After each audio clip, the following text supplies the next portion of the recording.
Ok, là c'est le moment où Casso fait des bruits très gênants puis qu'elle se frotte à absolument tout parce qu'elle est dans ses chaleurs. Et le moment où je dois faire une miniature parce que j'y pense jamais. C'est quel côté? Parce que c'est en oblique. Ça, je sais jamais de quel côté il faut mettre. Bon, je vais faire les deux. C'est gênant. Oh non. Ok. Ok, on remet tout en place. Coucou. C'est mes anges et aujourd'hui on se retrouve dans une vidéo PAL, pile à lire.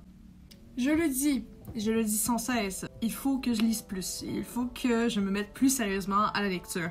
Et à chaque fois que je dis que je le fais pas vraiment. En cette année 2022, je me suis donné le défi, la résolution en fait, de lire plus. Voilà, vous voyez pas en ce moment, mais mon bureau est rempli de livres, je n'ai jamais eu autant de livres à ma disposition. Pour cette année, je me suis donné le défi de lire 30 livres. Mais sachez que ce n'est pas tous des énormes briques. Il y a beaucoup de nouvelles, de petits livres, voilà. Donc j'espère quand même que cette palle va vous plaire, même si sûrement qu'il y a des livres que vous avez vus, même lus vous-même. Donc j'espère que ça va pas trop être embêtant, parce que je ne suis pas d'actualité du tout. Donc j'essaie de classer un peu tout par catégorie, entre guillemets, et on va commencer avec les plus populaires, je crois. Toilette! Oh, est-ce que je le garde? Non, je le garderai pour le montage. Donc, Fascination de la saga Twilight. Ils sont tous là! Donc oui, pour être honnête, je l'ai lu une fois, il y a longtemps, quand je m'étais fait hospitaliser. Voilà, j'avais beaucoup de temps à perdre. Je suis passée plus d'une semaine à l'hôpital pour des raisons personnelles. Et je n'avais rien à faire, donc je me suis tapé ce livre parce que c'est tout ce que j'avais à faire de mes journées. Et j'avais adoré! J'avais beaucoup plus aimé que le film. Regardez ici, c'est écrit « On aime ». Ça là, ça ne peut pas ne pas être bon. Et j'avais commencé le deuxième aussi, mais dès que j'ai eu l'occasion de faire autre chose que de me pencher sur ce livre, j'ai juste laissé tomber. Voilà, j'aimerais me replonger dedans en lisant le premier, en relisant le premier. Voilà, juste lire toute la saga pour finalement vous faire mon avis pour de bon, pour savoir si je préfère les livres ou le film. Ou les films plutôt. On va continuer dans le même genre vampire. Les vampires de Chicago. Donc ce livre, c'est une des amies de ma mère qui me l'a prêté parce qu'elle sait que c'est le genre de livre que j'écris. D'ailleurs, elle est en train de faire la bêta lecture de mes deux premiers livres, l'Alpha Laura et l'Alpha Alison. Bref, elle m'a prêté ce livre, elle m'a dit lis-le, je sais que t'es quelqu'un qui lit pas beaucoup, mais ça, dès que tu vas commencer à le lire, tu vas rentrer dedans. Je l'ai pas encore commencé, mais officiellement, je le mets dans ma pile à lire. Et apparemment, je crois qu'elle m'a dit qu'il y avait un truc comme 8 tomes. Donc, peut-être que je vais lire plus que 30 livres cette année. Je suis pas très foi en moi, je vais être très honnête. Vu qu'on est un peu dans le style vampire romance, je vais vous montrer la seule romance que je vais lire cette année, qui est vraiment de la romance pure et dure. Vol 6996. En gros, c'est un livre à choix. Voilà, donc c'est à vous de décider. J'avoue que ça m'a un peu intriguée, parce que c'est une histoire qui se déroule sur 12 heures, pendant un vol, et je me dis... Qu'est-ce qui peut bien... Quel genre de choix peut faire en sorte que... Il y ait plein de trucs différents qui se passent. Soit, premier choix, tu t'envoies en l'air avec un mec dans une cabine. Soit, tu tapes le pilote et il fait une mauvaise manœuvre et tu t'écrases sur l'île en mode Lost. Donc oui, ça m'a intriguée. Je me suis dit, ok, ouais, tu décides comment l'histoire se déroule, mais c'est parce que je vois pas vraiment grand champ de possibilités. Donc ouais, c'est ce qui m'a intriguée. Et ma mère, lui, elle m'a dit, c'était bon. Donc je te crois. Non, je vous crois. Elle a fait tomber un livre qu'il y avait sur mon lit. La seule et unique BD que je vais lire cette année. Moi, ce que j'aime, c'est les monstres de Émile Ferris. Émile, c'est ça? Il manque un E. Émile, je crois que ça se prononce comme ça. C'est juste qu'il n'y a pas de E. C'est mon papou, mon grand-père, qui me l'avait offert. Et en fait, à l'intérieur, c'est une BD, évidemment. Il y a une histoire et tout. Mais apparemment, la personne qui l'a écrite, l'auteur, a passé plus de 10 ans à dessiner le livre en entier. Et les dessins, là... C'est... Vous voyez, j'en perds mes mots.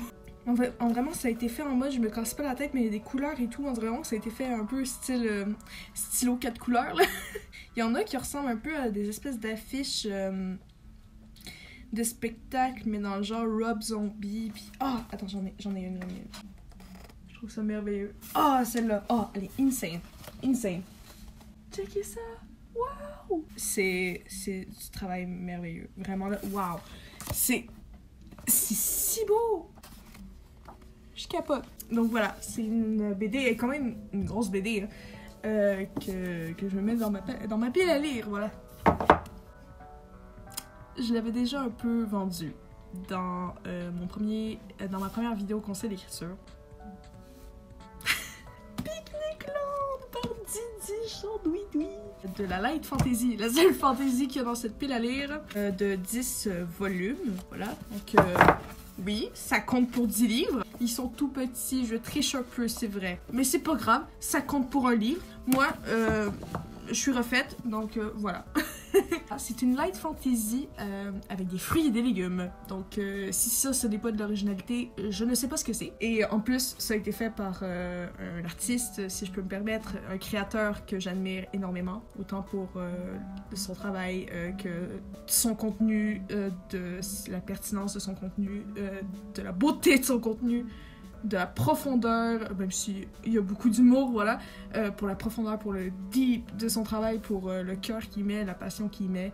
Donc voilà, oui.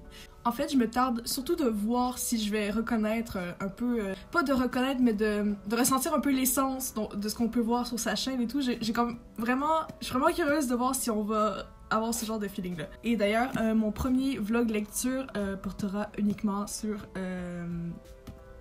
Picnic Land, voilà. J'ai hâte de faire cette vidéo en son honneur, voilà.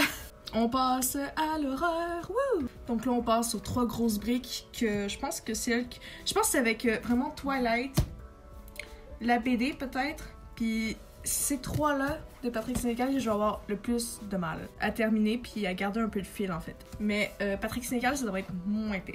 Donc, on va passer à ceux de là-bas. C'est la femme de mon oncle qui me l'a conseillé. D'ailleurs, c'est elle qui m'a prêté ces 2 livres, voilà. Elle me l'a vraiment vendu en mode c'est mon préféré, il faut que tu lises absolument. Tu peux pas passer à côté. Apparemment, il y a vraiment une scène où elle a été obligée de refermer le livre en mode ok, ça c'était intense. Puis j'ai hâte de voir parce que j'ai adoré Alice. Et je suis très curieuse en fait de découvrir des livres plus récents, je crois, de Patrick Sénécal. Ensuite, la raison, je vais être très honnête, pour laquelle j'ai le goût de le lire, c'est parce qu'il y a le personnage de Michel Beaulieu, voilà, la Reine Rouge dans Alice. Et en fait, j'ai très hâte de retrouver ce personnage ailleurs que dans Alice. Et un classique, Elle.com, ça fait longtemps qu'il est dans ma bibliothèque et que je me dis qu'il faut que je le lise. Mais c'est parce que, regardez, il fait plus de 500 pages. Je pense pas avoir du mal à m'accrocher à l'histoire. Je vais lui faire confiance, puis je crois que je vais essayer de me le lire en premier. Stephen King, Misery.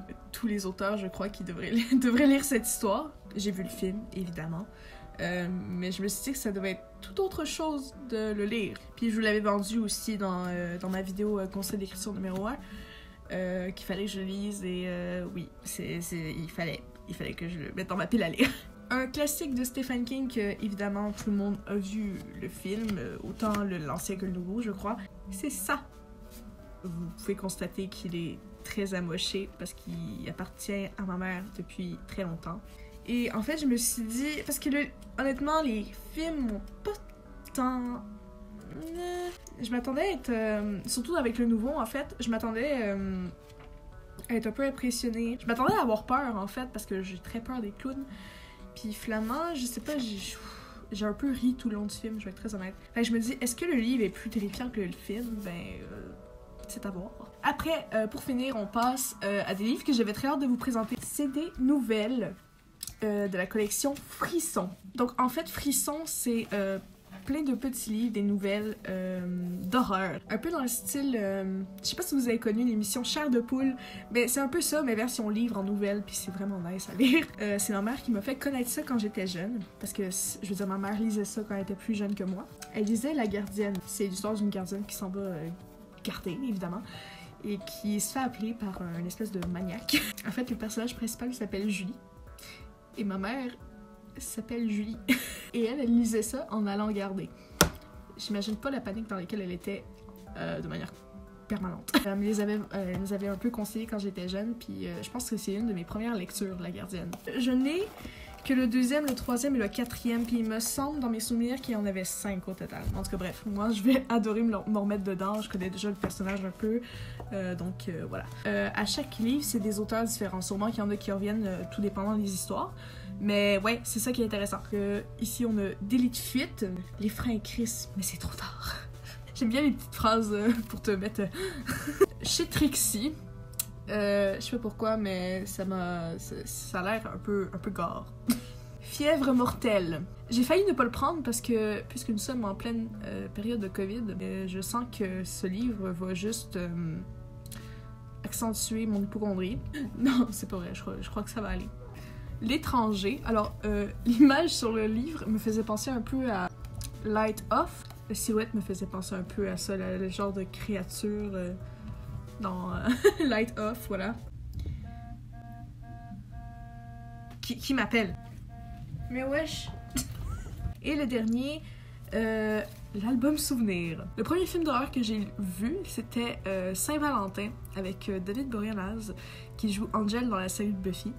Ma mère avait décidé de me faire écouter ça parce qu'elle disait que s'il y avait un personnage qui était dans Buffy, ça allait me faire moins peur. Et je sais pas pourquoi, mais l'image, le truc album souvenir, ça me rappelait un peu... vient de se planter solide. Donc ouais, l'album souvenir puis l'image dessus, ça me rappelait un peu... ça m'a comme donné une vibe de le film Saint-Valentin. Donc c'est pour ça que je l'ai mis dans la pile, je me suis dit que ça allait me plaire.